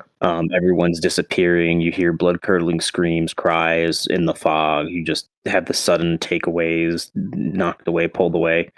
That's kind of I like that. That's the suspense of like you don't know what's there. You want to know what's there. You want to know what's crazy, what's killing them, but you don't want to know too early because then you expect it, right? So because I think they do the same thing with some of the Alien movies, right? I haven't And watched some most of I've them. watched Aliens. Um, Aliens does do that kind of thing as well, where it'll slowly reveal parts of it, but only as they happen to characters that are important. and not on the same kind of idea, but and I may be misremembering it. I remember watching it and thinking it was a really good movie for when I watched it. I really enjoyed it. But War of the Worlds, right. you have the whole Yeah. alien spaceships that collect people and put them in these cages to turn them into mush for some reason. I can't remember the reasons, but That's for it's power, a I believe. whole alien invasion situation. They are able to hear and sense things in a different way. I won't go into how humanity fights back because that's a spoiler for the ending. If you ever want to watch it, I do recommend it. It may not hold up to the today, but I still think it's a relatively good movie. But it has its level of suspense and like threat, obviously, because it's a force greater than your current life. Like the military struggles with them, yada yada. Your typical like most alien invasions. Um, I just wanted to throw that out there, specifically Cloverfield, because he was on the topic of not knowing what the creature is, because Right. that adds a Yeah. level of suspense and mystery to what's going on. Of course, they can overdo that, and it can become kind of bad if they don't display, especially if they display something kind of lame in the end. Mm. So it's very hit or miss. It depends on how they push it throughout the movie and how they build up that suspense. Generally speaking, being able to lightly tease the monster here and there is good. What was that one movie that we watched where it was on the boat and there was like the one uh you would put it on for you had told us to watch it. It was like you're on this big cruise ship Deep that like Rising. there's huh? Deep Deep Blue. Rising. Yeah, Deep Rising. Deep Yeah. Rising does it pretty Deep Oh, Rising is kind of 50-50 about it because is that the group that had the people like trying to rob the ship for all the rich people, but they're all missing? Yes. yes, And yes, yes, yeah. okay, Yeah. So the good thing about like that movie is that it shows glimpses here and there of what the creature actually is. But for us, the only reason, like in modern sense, why the reveal doesn't work is because it's really obvious 90s CG. But like if you were to do that like nowadays, that would be terrifying. It would legitimately be scary, right? I'm gonna throw in another movie that we watched. It wasn't a great movie, but I think it was called Train or something like that. Crane. Like they're on the train, they dress up for Halloween, they get launched into like the river, derails. They're all dressed up as like a person for this like Oh, you're murder talking. mystery. Oh, Yeah, I that know what train's movie. on. Yeah, it's train. Some I know what you're talking about. Yeah, that I one forget where what it's the like movie's called, but that also it's kind of on the same topic too. Like there's this creature in the water, you don't see it right away. They don't push it till the end. Of course, the movie it's got its own like weird scenario and whatnot, but right, they right. don't just throw it at you immediately. They like build up a little bit. Yeah. Okay. Well, I mean, I just wanted to say for my, because I'm trying to process what everyone is saying here for their do's and don'ts. I'm just going to be simple about my do's and don'ts, basically. So, in terms of to make horror better, do put better flashlights, do put like a story and build ambiance, do actually give better, like I don't want to say like give it away, but like, give better ways to help the player out rather than just brute force it or just Telegraphing figure is it the word out. you're looking Yeah, for. there you go. Telegraph it. And last but not least, do actually make sense of like what you're trying to set your goal, because sometimes there's just some horror worlds or horror things that we see and we're like, what the hell was that? What was the point of that? And then for my don'ts is, don't do mazes, don't do loud noises, don't do like, like, I mean, this one is 50-50, but like, don't make like an enemy kind of like be faster than the player. It's like, I guess that, obviously there are monsters In and some stuff, right? cases, that's fine. It Yeah, makes that's what I'm sense. saying. But Yeah, but like if you're running away from Alien, it makes sense. It's faster than you. yeah, exactly. But that's what I'm Yeah. saying. Like, so the maps, and it's like, it's like, wow, we're trying to get past this one part and we can't because the monster's being such a dick about it. And then don't like, I guess the last thing you say is, again, this is also 50-50, but don't put in like unnecessary like mechanics that don't relate to like the thing at all. So like, why is this certain puzzle here, or why do we have to do this just to, get something that won't even help us at the end. Oh god, this alien's chasing me. Gotta do this quick math Like puzzle to open this door. yeah, like for Yeah. like for Come on, example, I'll like go save you. that one the one we did like Project Winter. It's like, oh, you had to use a scanner that was on a cooldown, and the monster changes positions every time you use it and stuff, and like that seems like such a an annoyance.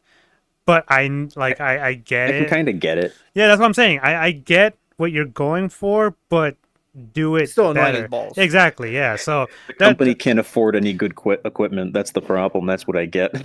yeah, obviously there's more to it, but at the end it's just those are like the biggest thing. Like no mazes, do better flashlights, have a story, and make it make sense. Oh, and I guess this is another thing. Lighting, I guess, is whatever, because hey, spoiler alert, most of the time my videos are dark as shit. I wonder why, but you know 'Cause- what? I'm not gonna complain, right? No. You need to increase your contrast. That's what needs to happen. Gamma, Higher not I contrast. can't have my eyes adjust if my eyes are fake. Right. Yeah, because in real life, your eyes would adjust to the darkness Yeah, eventually. yeah. Right? So Well, to a level of darkness. Obviously, if it's true darkness where there is literally no openings to the outside, there's only so much you can adjust to, because the whole point of your eyes adjusting is to a level of light. Yeah. So all right. I want to make this one short and sweet. So, but obviously we can discuss a little bit about it. Jump scares, yes or no? Depends. I think they're Yes. most of the time they're pretty bad. It's not easy to make them good. I think a lot of the time people think jump scares just catch them off guard with anything. I mean, a jump scare is you just get startled off of something sudden. It can be anything, but a lot of them are, at least in our case, it's just a bunch of PNGs of just Yeah. either a gored out character or typical zombie PNG. Yeah. So I'm just going to be real brief about this myself. Yeah. I say yes with a very, very strong asterisk at the end. Jump scares are fine when they're done right, and they're only done right if they're being used for a purpose. Most people do not use jump scares for a purpose, and they just put them in there to scare or to be the haha loud equals scary nonsense. That's not how it works. When you have horror, you build up tension, you build up ambience. But when you start building up tension, if you keep people tensed up for too long and there's no way to release that tension, then it ends up being a case of, oh, there's nothing scary here anymore. Because by building up too much tension, it's no longer scary. The people will acclimate to it, and then it will just become nonsense. It'll be useless. Jump scares Considering are a good way to break that up, so long as they are tasteful and such that they don't they fit thematically within the experience. And also if so they have to be tasteful, they have to be purposeful, and they have to be well timed. Those are the things. But also you'll have to make sure that they're not used too frequently, because a good jump scare is complemented by something else. So if you relieve tension with a jump scare at one point, next time don't use a jump scare. Use something else. Use some other tool to help you manage how to deal with the tension buildup within your audience, your players, whatever. So yeah. I was gonna say, because I don't remember the name of it, but we were talking about it the other night.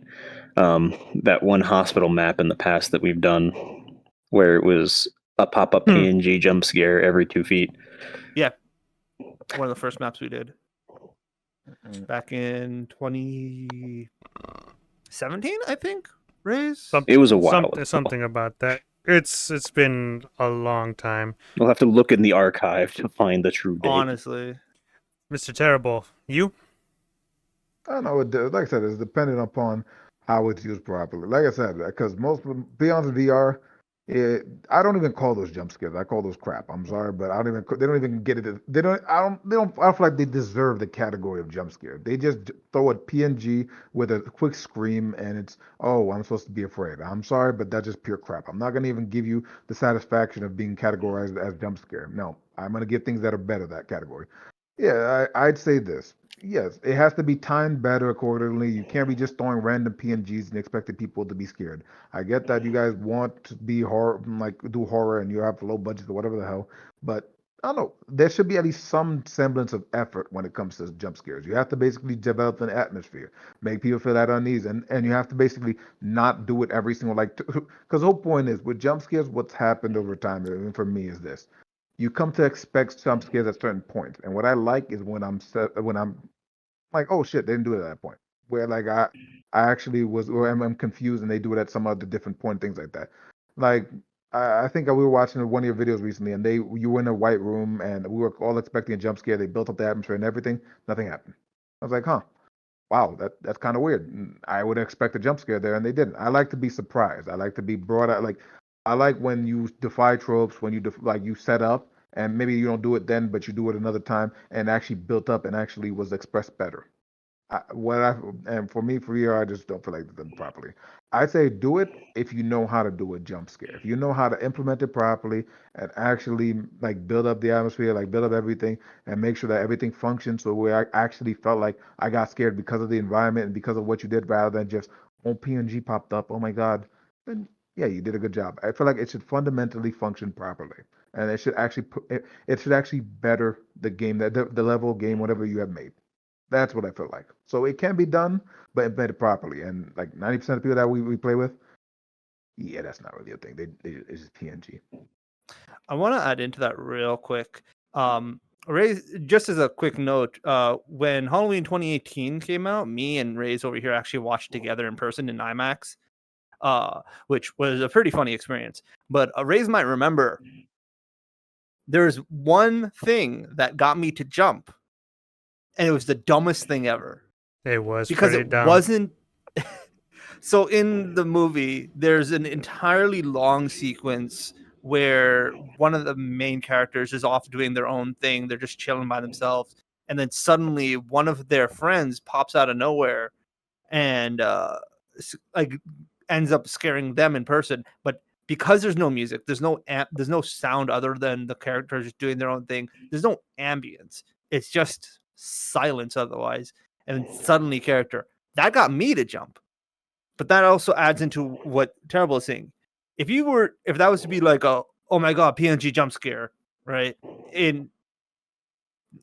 There's no point in that, because it's like, okay, it gets you to jump, but it feels out of place. But because it was something that was actually happening, that actually also progressed the story a little bit, it felt more, I wouldn't say grounded, but like it felt like it fit within the context of what was happening. And while yes, I am self-reporting a little bit on that one because that was very funny. it is one of those things. Yeah, yeah, it was just like, wow, it's actually one of the scares that actually got sniper. That's actually kind of funny. He laughed so hard. Yeah, because that was just like, really that? I'm like, and again, like I said, if it happens to work, good on that. But again, it just happens. So overall, I just want to say for jump scares, yes or no. I'm not gonna punish the people who are starting to learn horror, but I'm pretty sure you can do better as you try to, learn to, if you're going to keep with the horror aspect. Otherwise, if that's the best you can do, fine, whatever. That's, but that PNG/loud is not good. And it's just like, you just got to build up to it. So that's what I say about jump scares. So that's why earlier when we mentioned Ghoul House, that's why I said also, I'm not going to give that guy shit for it because he did say it was his first map. But yeah, you can do better than that. Yeah. But what I will give him shit for is that when you finish the map, the first thing you see is his Ko-fi link rather than thanks for playing. Unrelated to horror, by the way. Just saying. Just a little thing. All right. So for the last thing, obviously, we're going to cheer off with some positive, hopefully, and that is Halloween candy. Terrible. What's your favorite Halloween candy? Go. That's about Halloween candy. Skittles. I love Skittles. There Okay, you Skittles. Okay, Sniper, what do you say? I don't actually celebrate Halloween, but Reese's Cups. Okay. And what about you, Wolf? What would you say? My favorite, I would probably say. You said it earlier. I didn't say it was. We were talking about it earlier. It's not my favorite. I'm gonna say it, but it's not my favorite. I really like the Crunch bars. Okay. Yeah. But also, hot take for probably most people is that candy corn is not bad. Candy corn sucks. It is okay. All right. There's nothing wrong with it. Having too much of it definitely makes it lose like its value, which to a lot of you is probably zero. But candy corn is good. I'm the only one who doesn't like it. Too much of it definitely like makes me sick. I mean, most candy does that, but I would not Skittles. Okay, well, bro, Skittles in moderation for the candy corn, but of course people out there are like, any candy corn, that's not even candy. You're fucking stupid. Like, no, shut up. Fuck off. No, my favorite are the bubblegum flavored lollipops. I love those a lot. Those are fucking fire. The ones that have the bubblegum center? Yeah. Those are I love the most. You know, it's funny you say that. Those are hit or miss for me, honestly. I honestly thought you would be a Twix person. Nah, I mean chocolate. I'm more of a Rocher type of guy. Ferrero Rocher is real. The fancy chocolates. Those are my top here. But then after that, it'd be Reese's. That's like my second one, and then I guess third, if we realize, it's a debate between Kisses and I guess M&Ms. That'd be my personal two. But then after. No, I'm talking about chocolate, stupid. I'm not talking about. Right, if we start leaning into more of like a candy rather than a Halloween sour type Skittles. of candy.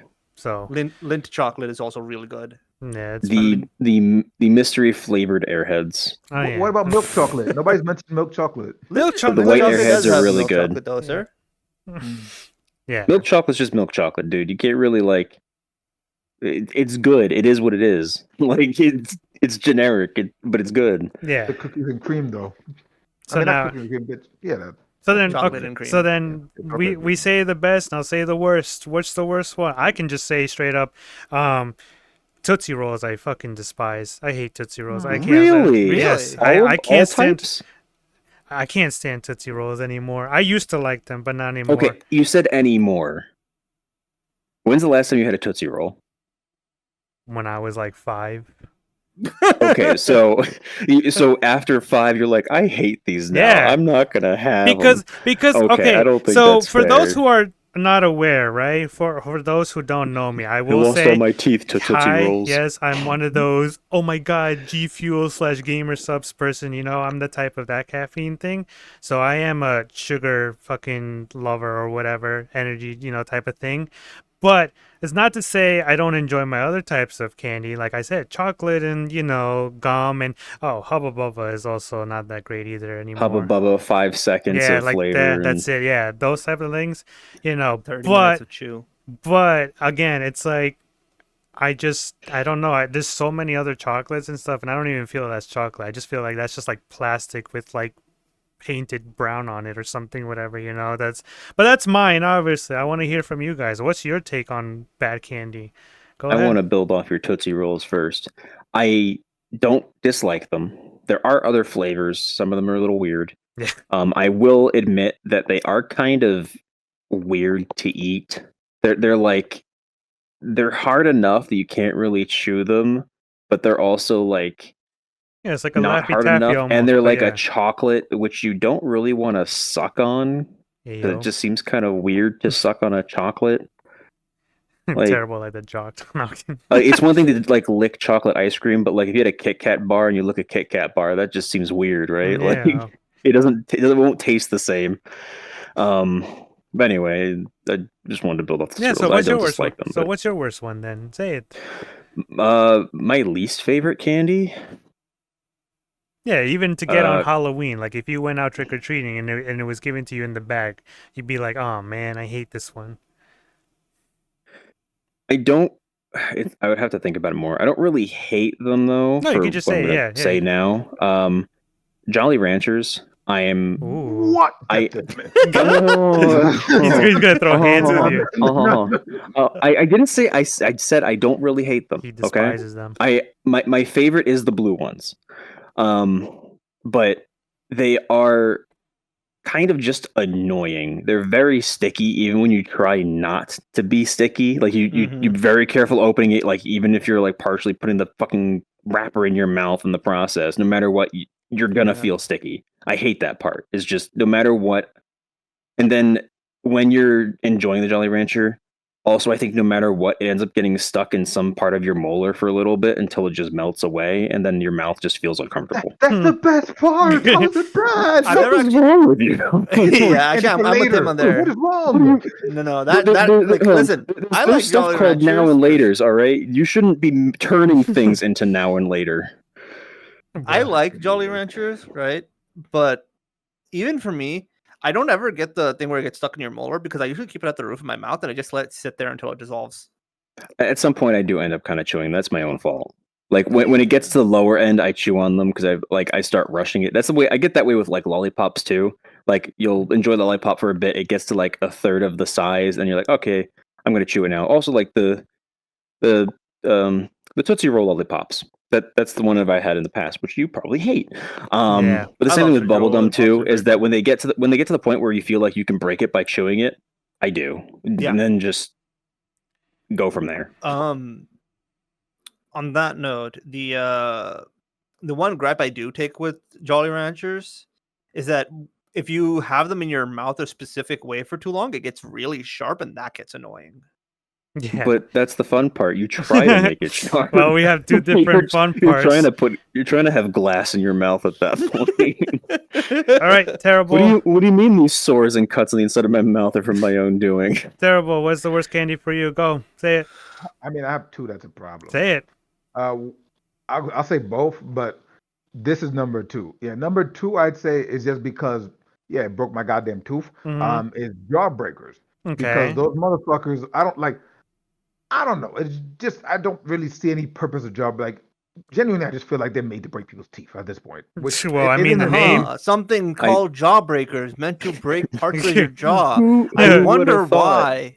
Listen, I've never I actually had one of understand. them, by the way. I think they were just always too big because, like, I think you have to like lick them preemptively until Well, they fit in your well, mouth. no. The Yes. thing is, they came in different sizes. They came from like Wonka small Jawbreakers to are like actually, bigger or ones. So Gobstoppers, I guess. maybe on your hand, you probably had one of the bigger ones, right? But they do come in like small ones. So I mean, Jawbreakers yeah. are kind of neat. yeah, but So just a little funny thing on Jawbreakers. I think I've seen a meme of like someone who put in like 25-cent machines and they thought it was a jawbreaker, but it was actually a rubber ball. So they just started chewing on a rubber band ball, Damn, or not a that's rubber band ball, but a crazy. rubber ball, wow. which is really funny because they're all very similar. They're all like the way that they're patterned sometimes is just All Very right. dumb. I don't like that. So But- Yeah, continue. Yes, but like I said, I just Okay. hate like overall licking and things like that. The number one, which I don't care what anybody fucking says. I like That's fine. just thinking about it makes me want to just throw up. Those duck what's it called? Those like yellow Peeps, duck. you motherfucker. I hate those. I It is a really tradition to get those every Easter. no those things like It is oh, a tradition. I hate those things really It with is a a lot of sugar. It is like fake marshmallow, but it is a tradition. no They are like very unhealthy. It's a lot of sugar, okay? But no it's a tradition. I can't have those. Those I are love how you awful. make My your yearly character go dead eyes. diabetes every Easter, okay? Bruh. Do I walk it off? No, but it's a tradition. I see those during Halloween too, and I'm like, no, I don't like. I just see them. I just my How stomach are you just feels getting them for heavy. Halloween?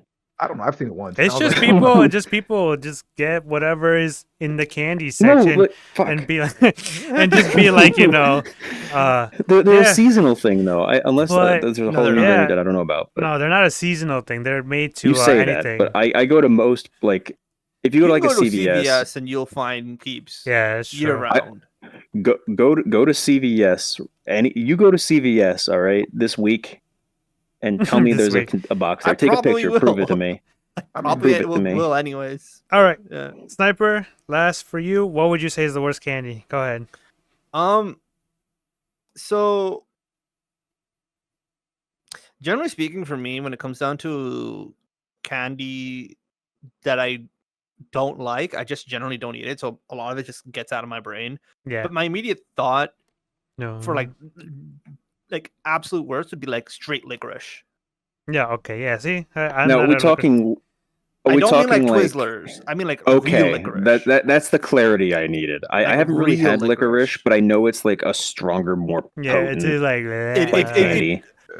You can't texturally it compares to Twizzlers. Actually tasting it, God no. It Yeah. is awful. Bleh. There are but like the one that what you were saying earlier about like if you had this on like a Halloween bag or whatever, like you would be like, oh man.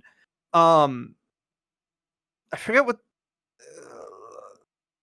while I wouldn't say it's bad, it's just something I personally don't prefer, but my dad really does. Almond joys. I mean, Almond joys and the coconut ones. I don't remember what those are called. I mean, I love I'm- those, but it's not my preferred. If they're there, I eat them. Obviously. like it's one of those things where it's like it's okay. I'm not going. If I could get something else, I'd prefer. Well, I'm not gonna go my way to something else. buy it as a candy. Yeah. Yeah. Like now, I probably won't be as picky. I know growing up, if I had an almond joy or like a coconut flavored candy, I'd be like, Mom, I don't want this. You can have it. I'm not gonna eat it. Today, I'm like, it's almonds or whatever. I'll eat them. It's fine. Right. I don't mind almond joy. The thing about almond joy is just I don't like the way it feels because as I mentioned before, I like Reese's cups a lot, and I also like Kit Kats and Twix, and I Reese's like are very the good. yeah, I like the more solid feel of it. But almond joys are kind of mushy, and they look like a Twix bar.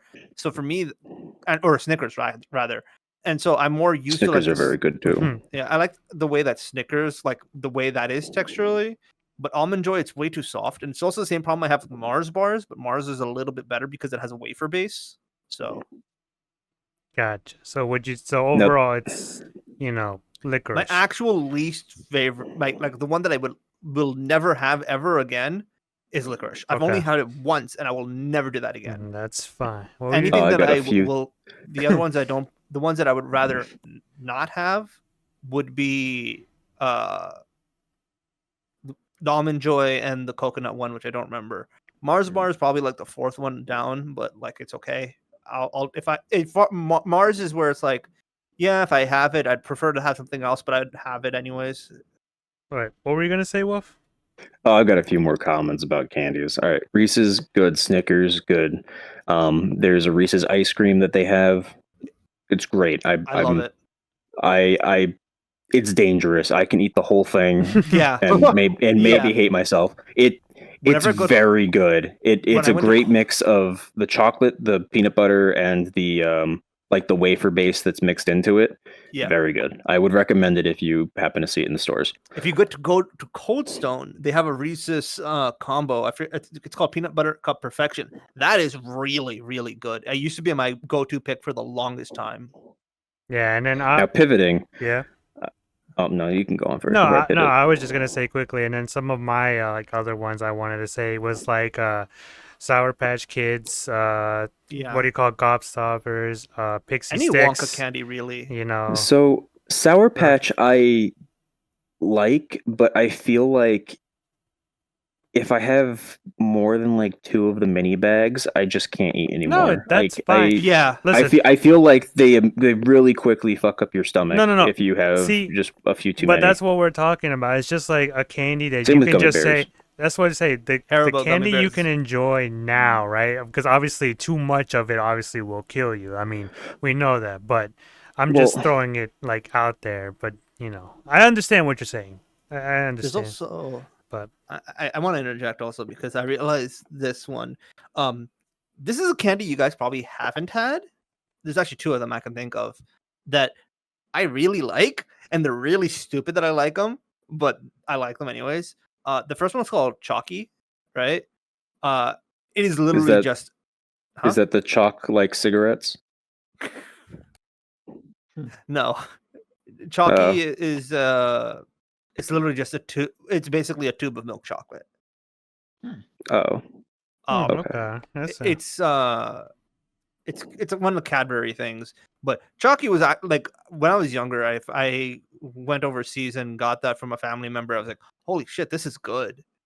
The other one is more of a recent, and by recent I mean like past like 8-ish years. Is I've started to like have this, and I was like, oh wow, this is good. It's called Chili Millie. Hmm. It is spicy candy. Literally, Oh, it is I'm like not, it's I'm like not a fan of spicy candy. it's weird, right? Like there's 2 parts to it. There's like because it's the shape in the shape of like a jalapeno or like a red jalapeno. So like it has like the green leaf, and then there's the red bit, which is that, and it's like a jelly. Or I think of like Sour Patch Kid without the coating, right? It's like that Right. kind of thing. The red part is spicy, the green part is not. And it just sits really well. I just like it. That makes Warm it me up. think of. I'm pretty sure it's a lollipop, but it has a scorpion in the center of it. I've had those. Okay. Anyway, it just made me think of that. Anyway, I was gonna say Red Hots. I'm not a fan of those. I don't see how anyone can like I agree those. with that. I don't They know. don't even taste like a candy. It's just like Yeah, Red Hots are a little weird. They're I like don't Mike get and it. Ike, but way too spicy to be have any taste. the only thing that's like Mike and Ike in this case is that it's a pill shape.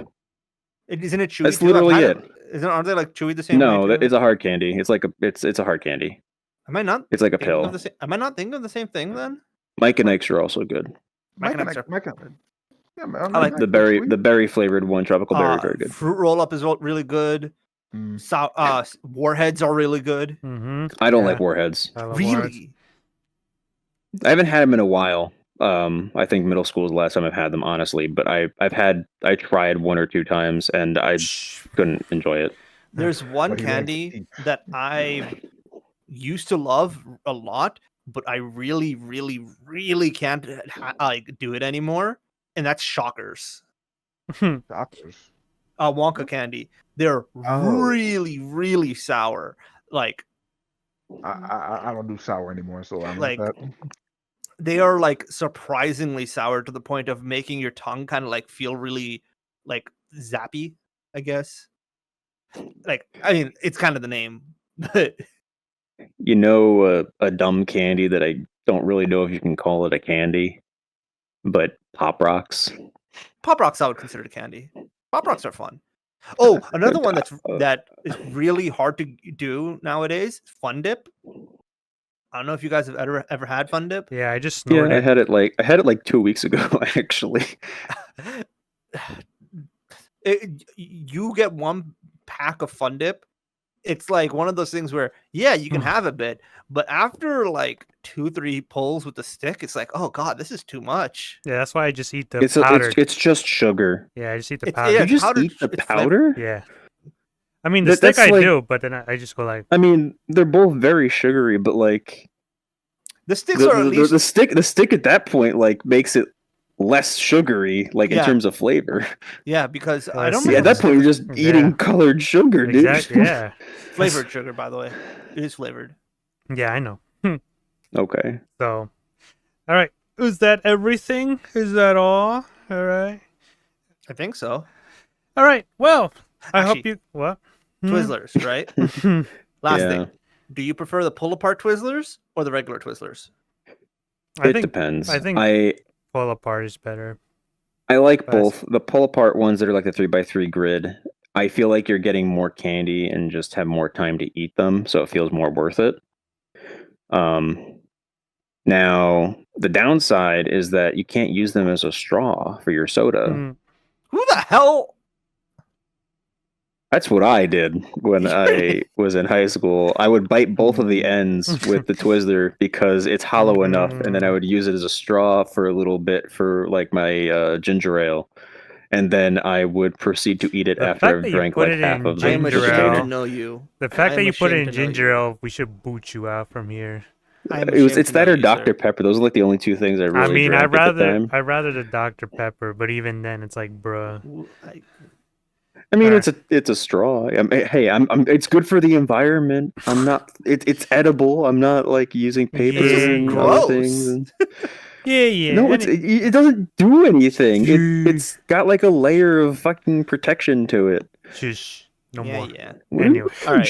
Anyways, alright. all right. So this has been group chat. I hope you guys enjoyed us ranting and rambling about, Yeah, if such you stayed things. this long, But, we'll hopefully uh, have timestamps for like at least the segments. So Oh if no, they we wanted to we jump definitely around, they could. we definitely will. But if we do more of these, look forward to them. And I'm Z-Rays. This is Wolf, a sniper over there, and Terrible. Everyone say bye and enjoy the spooky month. Okay. Hope you enjoyed our Yep, hot happy takes. spooky Yes, month. bye. Thanks for tolerating us. Shit, I'm You should gone. be ashamed of yourself.